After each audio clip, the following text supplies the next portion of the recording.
të kualifikuar për të quajtur dishekuj të Jezusit? Shumë flasin për Perëndin, por çfarë thot Perëndia për veten?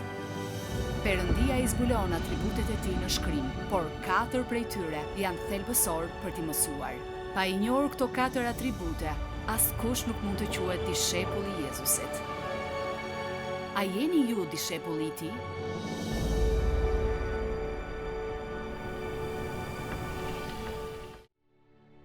E dini, ndër pyetjet që bëjnë më shpesh dishepujt besimtar të Jezusit, pyetja më e shpeshtë është: si mund ta di vullnetin e Perëndisë për jetën time?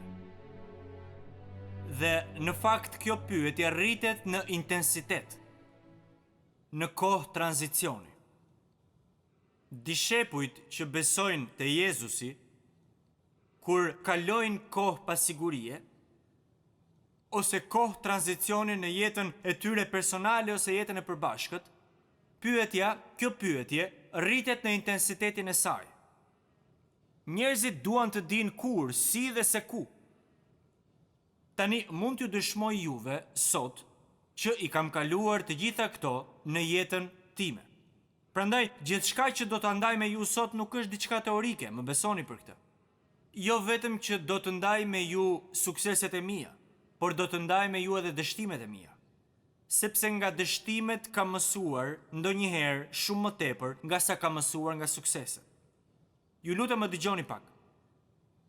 Ka disa njerëz që vërtet e kalojnë jetën e tyre duke u ndjer të shqetësuar se mos e kanë humbur më të mirën e Perëndisë për ta, që e kanë humbur vullnetin e Perëndisë për jetën e tyre.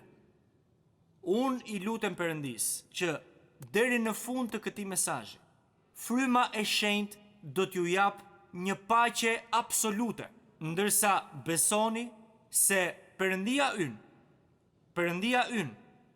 është Perëndia i cili sundon. Edhe kur ju bëni një lëvizje që në mendjen tuaj mendoni se keni bërë një gabim, i lutem Perëndisë që të kuptoni se Perëndia sovran i merr të gjitha këto gabime dhe në mënyrën e tij ai do t'ju kthejë sërish në vullnetin e tij të përsosur, por kërkohet vetëm një gjë. Tani vini re se do të përqendrohemi gjithë ditën te kjo. Vetëm një kërkesë, vetëm një. Perëndia do të bëj pjesën tjetër. Nevojitet vetëm një gjë.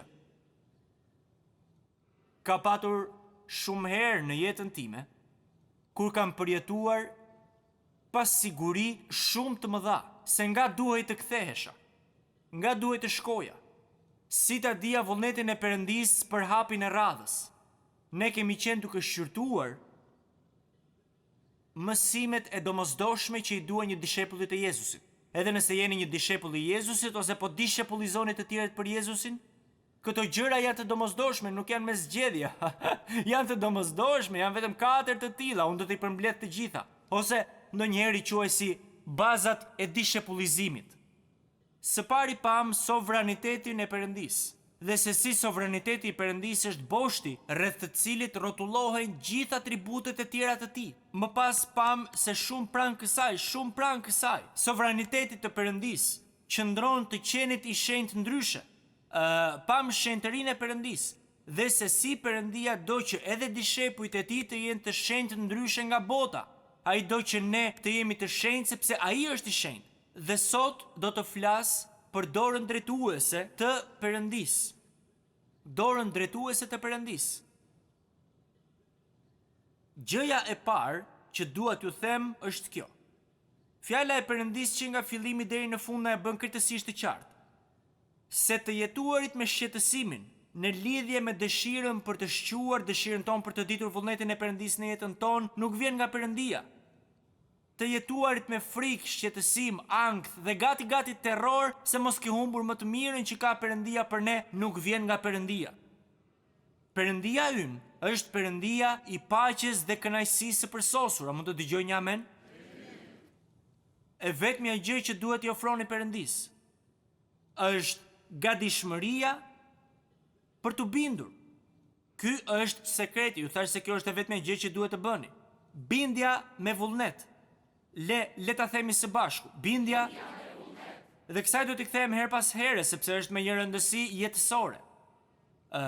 Sepse gjithçka që ai do është të jemi të bindur me vullnet, ai do të bëjë gjithçka tjetër. Tani më lejoni të flas praktikisht. Ju e dini që unë gjithmonë kaloj në planin praktik, kur flitet për dorën drejtuese të Perëndisë. Le të marrim një njeri i cili ka vullnetin për të bindur dhe thot: Perëndi, unë jam i gatshëm që t'i bindem çdo gjëje dhe çfarëdo gjëje që bën ti në jetën time, dhe këtë e thot me sinqeritet. Ai vërtet do që Perëndia ta udhëzoj dhe ta drejtoj në situatat e caktuara ku ai ndodhet. Ai me të vërtet do që t'i bindet vullnetit të Perëndisë në jetën e tij në lidhje me një lëvizje ose situatë çfarëdo qoftë kjo. Pastaj Perëndia hap një derë të gjerë, dhe ai me të vërtet dhe sinqeritet beson se Perëndia e ka hapur atë derë, prandaj ai hyn në për atë derë.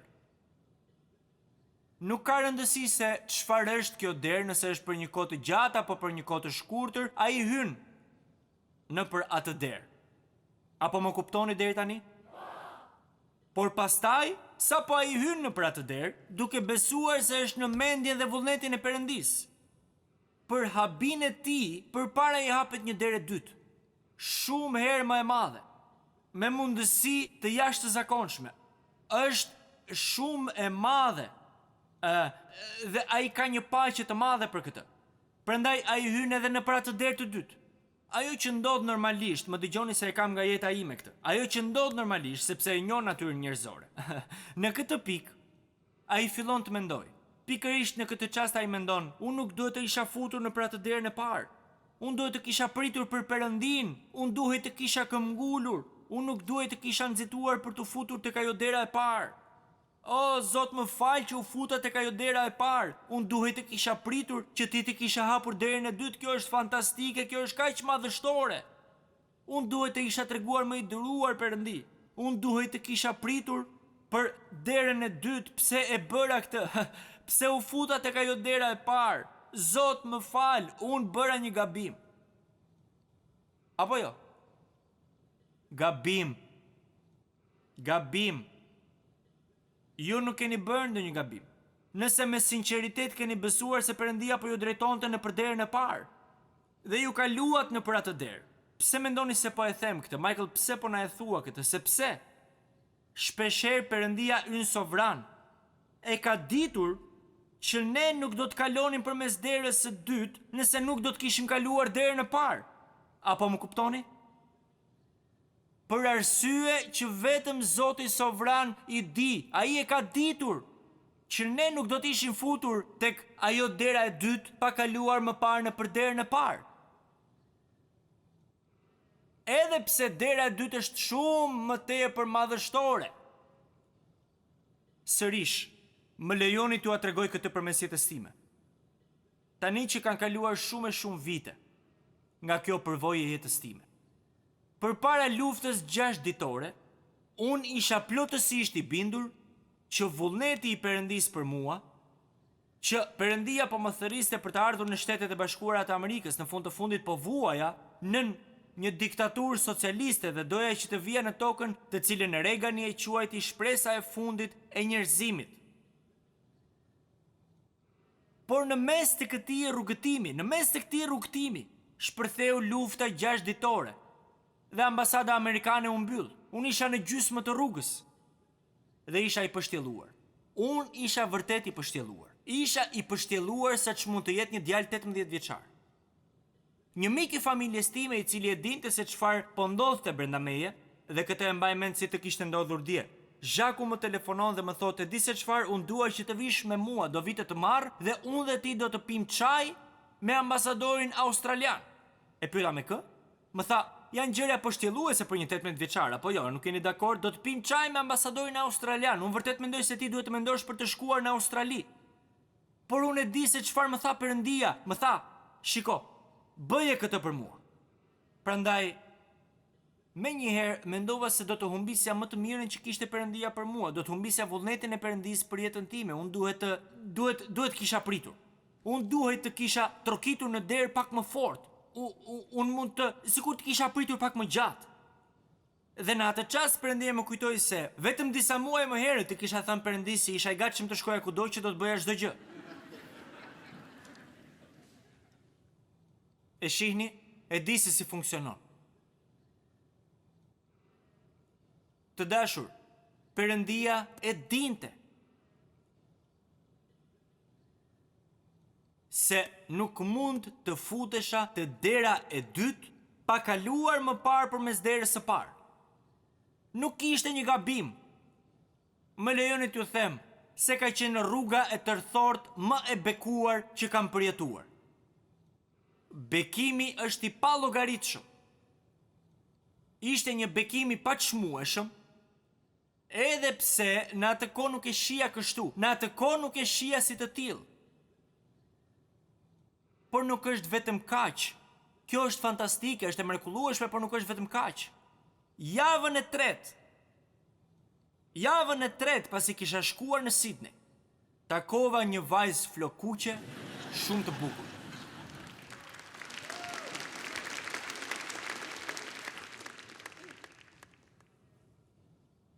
Perëndia e dinte që ajo ishte e përsosura për mua.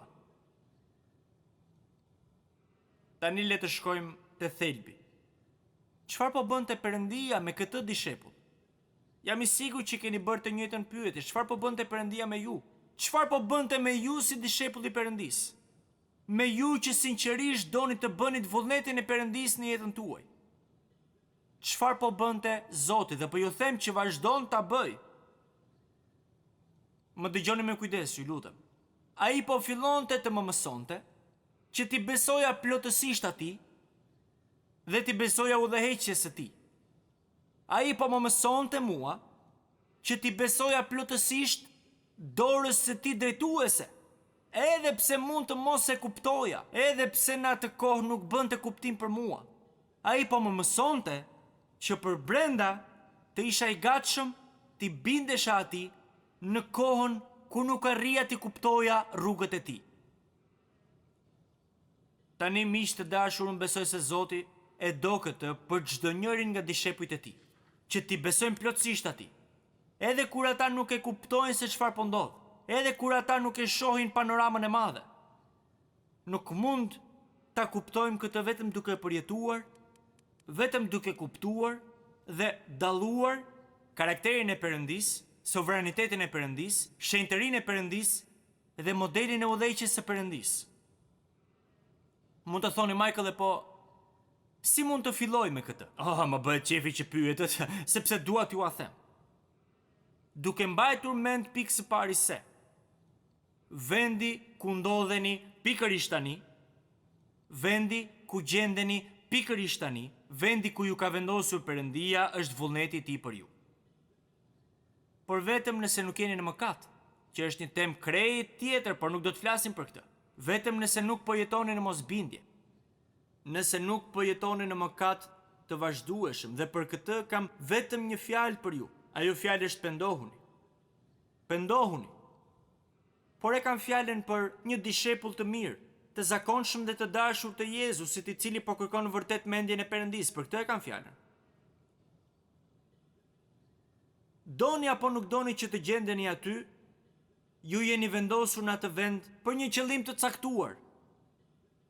Dhe derisa dora udhëheqëse e Perëndis të hap një derë tjetër dhe t'ju kalojë nëpër atë derë, qëndroni aty ku jeni. Psalmi 25 vargu 9. Ai do të udhëheqë njerëzit zemërbut në drejtësi dhe do të mësojë të përulurve rrugën e tij. Tani më lejoni t'ju them një parafrazim timin, mirë? Ai e udhëheq njeriun e bindur, dhe kjo është reciproke, në rrugën e duhur dhe i mëson vullnetin e tij të përsosur. Kur ne fillojmë të ndërtojmë një bindje të vullnetshme, nuk do të humbisnim as një sekond të jetës duke dyshuar të udhëheqja e tij. Ne nuk do të humbisnim as një sekond të jetës duke vrarë mendjen a e kam humbur më të mirën që ka Perëndia për mua. A e kam humbur vullnetin e Perëndis për jetën time? Ose nuk do të humbisnim as një sekond të jetës duke u shqetësuar. Cili është hapi radhës? Dëgjoni se çfarë thot Jezusi te Gjoni kapitulli 7 vargu 17, do të vite konteksti i kësaj pas pak. Ai thot nëse dikush do të bëj vullnetin e Perëndis, do ta njoh nëse kjo doktrinë vjen nga Perëndia apo që unë flas nga vetja ime. Një përkthim i Jusefit. Nëse dikush është i gatshëm të bindet vullnetit të Perëndis, ai ose ajo do të kenë mendjen pretësi. Mbajeni mend këtë. Jezusi po u fliste një tufë farisejsh, të cilët ishin grupi me më pak mendjen pretësi. Dhe ai u thot se nëse do të kishin mendjen pretësi, ata do ta kishin njohur atë si mesian e tyre. Ata do ta kishin dalluar autoritetin e Jezusit. Pyetje. Çfarë duhet të bëjmë për të kuptuar mendjen e Perëndis, vullnetin e tij dhe udhëheqjen e Perëndis në jetën tonë? Çfarë duhet? Kam mësuar disa gjëra për gjatë rrugtimit. Jo nga jeta ime, por nga jeta e shumë njerëzve që u kam predikuar dhe u kam shërbyer në 3 kontinente. Dhe nga njerëz me të cilët kam pasur privilegjin të shërbej. Disa gjëra. Shumica e njerëzve, në mënyrë të fshehtë shumica e njerëzve, do të thonë, unë dua të bëj vullnetin e Perëndis. Por në realitet ata duan që Perëndia të bëj vullnetin e tyre. Ata duan që Perëndia t'i bekojë planet e tyre. Që Perëndia të bjerë dakord me ato që mendojnë ata. Që Perëndia t'i bekojë të gjitha dëshirat e tyre. Kam folur me mjaft njerëz që të kuptoj, që vërtet më kanë thënë, unë dua që të bëj vullnetin e Perëndis, prandaj u bëj një pyetje. Cili është problemi? Dua të dal nga situata ku ndodhem. Unë dua që, në fakt njëri më ka thënë, dua që të dal nga martesa ime, është e mjerueshme. Dua që të largohem nga puna që kam, nuk jam i lumtur. Perëndia kur nuk na ka premtuar lumturinë me qira fjala. Ai na ka premtuar shenjtërinë. Unë dua që të dal nga rrethanat në të cilat ndodhem. Unë dua që të martohem me atë njeri. Unë dua që të bëj këtë marrëveshje biznesi, sepse e di se çfarë do të më sjellë dhe pastaj mund të jap të 10-ën Perëndis. Dhe pastaj i përgjigjem. Ti sapo më the që do që të dish vullnetin e Perëndis për jetën tënde. Apo jo? Po, e vërtet, po. Atëherë si ka mundësi që nuk e kupton se vendi ku ndodhesh tani është vullneti i Perëndis për ty në këtë moment? Jo, Michael, ti nuk e kupton, ti nuk po e kupton, unë ndihem i mjerueshëm në situatën e tanishme. Ti do që Perëndia të bjerë dakord me ty? Njerëzit nuk e pëlqejnë këtë. Por kjo është ajo që shpesh përpiqemi të bëjmë me Perëndin. Ja se cili është vullneti im, mua nuk më pëlqen kjo, nuk më pëlqen as kjo tjetra, Ju kërkoni për mençuri dhe udhëheqje. Por doni që ai të bjerë dakord me juve.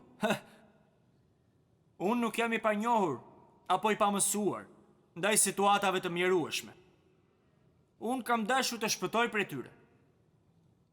Por kur kthej kokën pas, tani që kam mësuar prej tyre, zbuloj se arsyeja pse Perëndia ka lejuar të gjendem në ato rrethana të caktuara, të gjendem në ato situata të caktuara, shpeshherë më gjatë nga sa doja, është sepse ai donte që të më mësonte disa gjëra të rëndësishme, që nuk do t'i kisha mësuar kurrë në ndonjë mënyrë tjetër, sepse ai donte të më trajnonte që t'i besoja dhe t'i bindesha atij, sepse ai donte që të më jepte formë, sepse ai donte që të më provonte. Perëndia nuk na bindet ne i bindemi atij. Ne jemi në kontrollin e Perëndis son sovran, nuk është ai në kontrollin ton. Perëndia ynë sovran i lëviz gjërat në jetën ton për të mirën ton, siç e sheh ai. Dhe gjithmonë kur e kthej kokën pas, nuk mund të mendoj për një gjë që nuk doja të bëja dhe që ishte në vullnetin e Perëndis për mua, për të cilën të mos them faleminderit që nuk lejove të bëja gjërat sipas mënyrës time. Po ju them disa pyetje që mund t'ja bëni vetes sa herë që përballeni me ndonjë nga këto situata. Më lejoni që t'i ndaj me ju shumë shpejt. A është kjo mënyra më e mirë që unë mund t'i shërbej Zotit? A është kjo në përputhje me fjalën e Perëndis? A më ndihmon kjo të imitoj Jezusin? A kam konfirmimin e udhëheqësve dhe drejtuesve të krishterë të Perëndishëm? A kam paqe të brendshme? Për këtë çështje dhe së fundmi, a e ka hapur plotësisht derën Perëndia? Të gjitha këto nuk do t'ju bëjnë të shqetësuar nëse mendoni se keni bërë apo po bëni një gabim apo keni frikë se mos bëni një gabim. Sepse siç e thash, Perëndia i merr këto gabime sapo ju të keni vullnetin për t'u bindur. Ai i merr këto gabime dhe dini çfarë do të bëj? Ai do t'i shndrojë në gjurmë për të ecur drejt vullnetit të tij të përsosur. Më lejoni t'ju tregoj një histori të shkurtër teksa e mbyll. Një predikues anglez, kam shumë nga librat e tij që quhet F.B. Meyer, disa prej jush mund ta keni dëgjuar.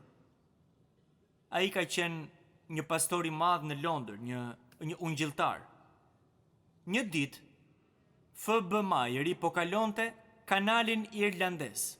Ishte një natë e errët dhe pa yje. E kapi kurioziteti dhe e pyeti kapitenin e anijes, i tha: si arrin ta dallosh portin në Holyhead në një natë të tillë të errët dhe pa yje? Kapiteni duke ju përgjigjur i tha: a i sheh ato 3 dritat aty larg? A i mund të shihte dritat, pastaj i tha: ato dritat aty në largësi? Kur të treja ato drita të jenë në një drejtim, kur të treja të jenë në një vit të drejtë, në unitet të përsosur, unë e di me saktësi hyrjen e portit Holyhead. Dhe Meyeri i tha: unë mësova një mësim shumë të rëndësishëm shpirtëror atë natë. Për të njohur vullnetin e Perëndis, 3 gjëra duhet të jenë në rresht: paqja e brendshme, vetë fjala e Perëndis dhe nevoja e tanishme.